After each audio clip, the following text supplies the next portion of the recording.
La technique F2L, ça s'appelle F2L parce que ça veut dire First Two Layers. Ça permet de finir les deux premières couches du Rubik's Cube.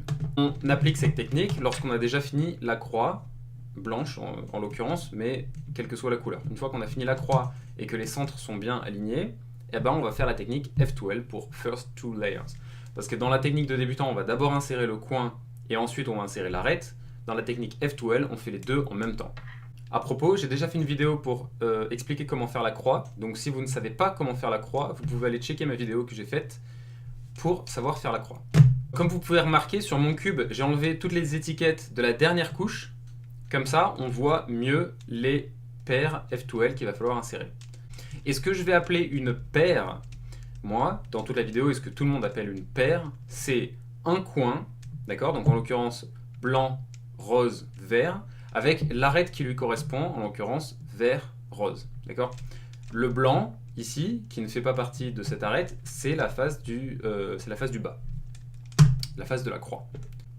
Donc pour débuter, je vous explique que d'abord, ce qu'il faut faire en priorité pour commencer la technique F2L, c'est de remonter les deux pièces de la paire. Donc remonter sur la dernière couche, le coin et l'arête qui lui correspond. Donc là, ils sont déjà sur la dernière couche. Okay.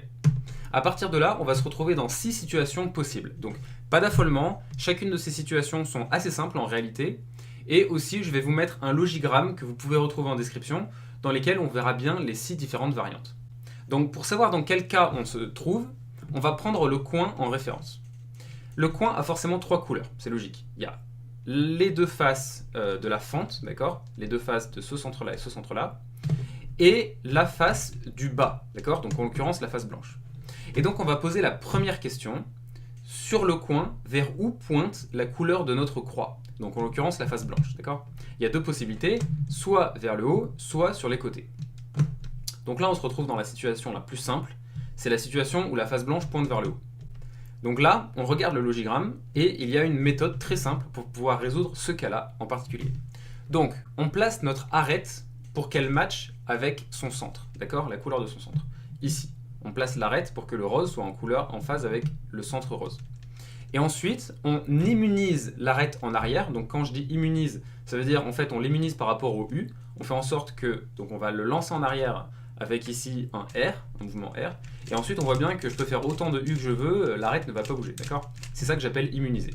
Donc on l'immunise ici, et ensuite on va placer le coin de manière à former la paire. Donc là on voit que la paire est formée. Ensuite, on remet la paire sur la dernière couche, donc en l'occurrence avec R', mais ça serait pareil de l'autre côté avec un L. Ensuite, on place la paire au bon endroit, donc on n'utilise que des U, donc ici ça va être un U simple pour pouvoir mettre la paire en phase avec la fente. Ensuite, on fait en 3 mouvements, on insère la paire au bon endroit avec 3 mouvements. Donc ici, ça va être U, U', R'. Et on voit qu'on a résolu la paire. Alors, on a vu le cas où la face blanche était vers le haut. Maintenant, on va voir un cas où la face blanche est sur le côté. Là, maintenant, il faut poser une deuxième question. La deuxième question, c'est on regarde le coin et l'arête et on regarde si c'est les deux mêmes couleurs qui pointent vers le haut. Donc là, on voit que oui, les deux mêmes couleurs, c'est la couleur verte ici et la couleur verte qui pointe vers le haut.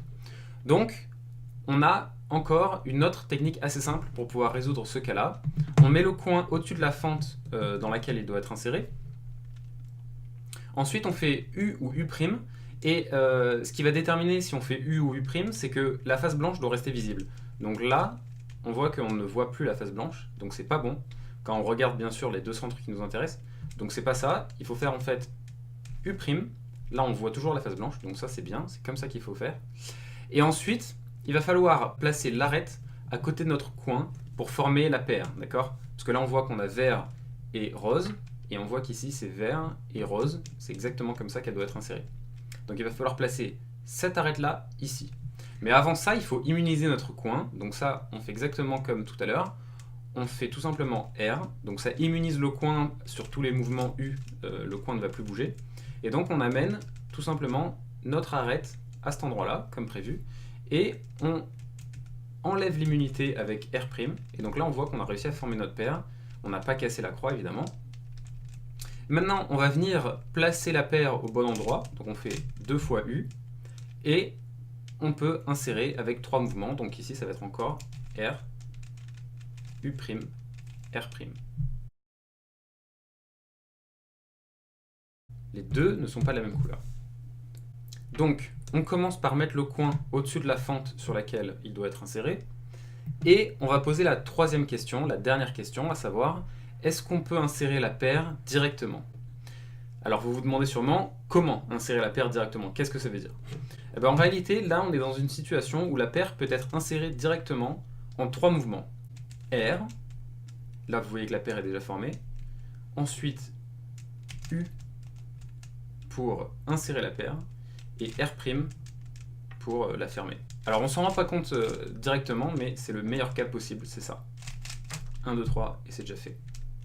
Maintenant, le cas où on ne peut pas insérer la paire directement, c'est si jamais l'arête n'est pas à cet endroit-là, mais elle est à cet endroit-là.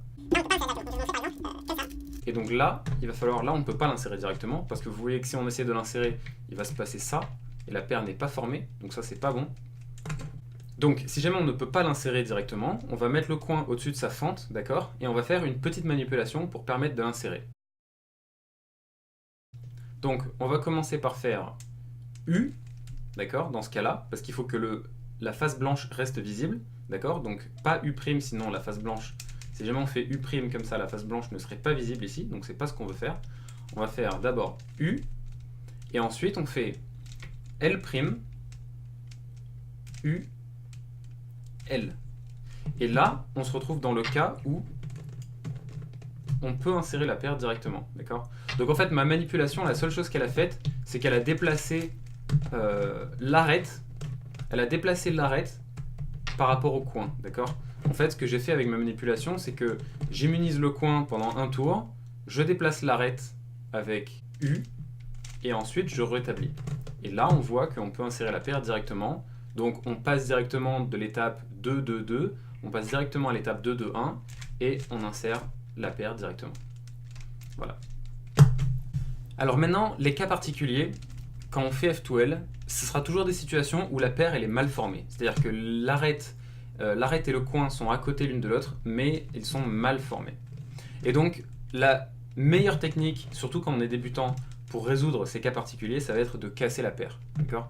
Donc il faut la casser, par exemple comme ça, admettons, comme ça, voilà. Donc là on a cassé la paire, et on se retrouve dans un cas qu'on sait déjà résoudre. Ça c'est la plus simple. Maintenant, si jamais on ne veut plus être débutant, le plus important c'est de revenir au début. C'est-à-dire au début du logigramme, au moment où je vous explique qu'on doit remonter les paires, on doit remonter le coin et l'arête, et en fait, il faut se débrouiller pour les remonter intelligemment. C'est-à-dire que si on est dans un cas comme ça, par exemple, eh ben, évidemment, c'est mieux de remonter le coin, on est d'accord, c'est mieux de remonter le coin comme ça, parce que là, on va directement former l'arête, plutôt que de remonter le coin, je sais pas moi, comme ça, par exemple. Comme ça, et là, on voit que c'est un cas un peu biscornu. Alors, entraînez-vous à faire remonter les pièces intelligemment, plutôt que de vous habituer à casser des paires qui sont mal formées. Même si ça vous fait perdre du temps au début, mais c'est vraiment mieux de vous habituer à remonter les pièces et les former le plus rapidement possible parce que ça vous fera gagner en intuition. Alors entraînez votre intuition. Surtout pour la partie F2L, c'est vraiment la partie qui doit être très très intuitive parce que justement il n'y a pas d'algorithme très précis, il y a tellement de combinaisons différentes qu'on ne peut pas avoir autant d'algorithmes que ce qu'il y a de combinaisons.